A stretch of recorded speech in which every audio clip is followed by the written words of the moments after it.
You started b-boying in 1984. How was your encounter with dance? Who made you want to do it? Everyone was doing it back then. If they weren't breaking, then they were doing some other element of hip-hop. Then you made graffiti in 1988. This is where you got your name, Cros 1. Do you still practice? Yes, this is where I made my name. A friend of mine had taken it because he liked the sound, but he switched his name after a few weeks, so I took it back and never changed it. I don't actively practice, but I just did something in China this past week for fun. You're also an accomplished DJ. You notably worked with the Black Eyed Peas in 2010. You were the VIP DJ of the tour.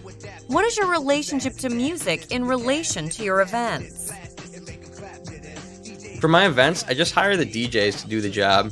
For breaking in general though, I don't do much DJing for events, only once in a while. It's not my preference to DJ at b-boy jams.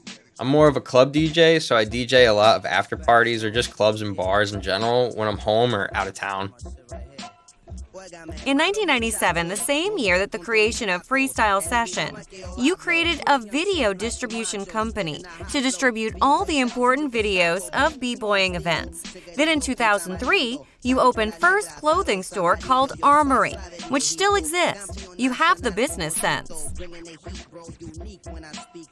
We actually closed the physical store, but we still do the brand, and we still have an online store, which is now under www.freestylesession.com. You co-created in 2014 UDEF and Pro Breakin Tour.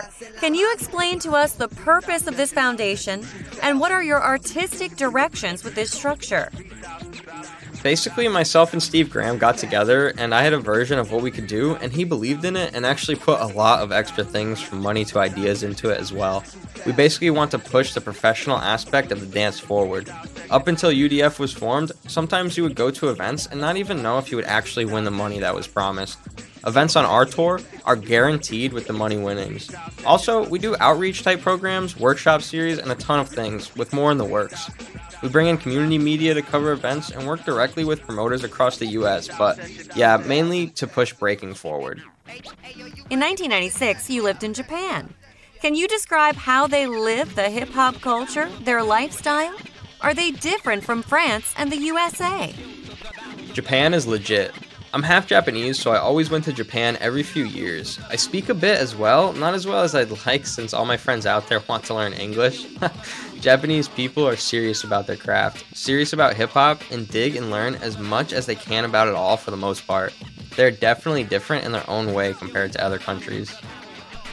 Can you tell us your vision of what b-boying can bring to the Olympics? As for the Olympics, it was never really my vision. I wound up being a part of it more to make sure it doesn't get screwed up and misrepresented. From what I've seen at the Youth Olympic Games, it seems like everyone involved did a great job. Hopefully it leads to more legitimacy in this dance.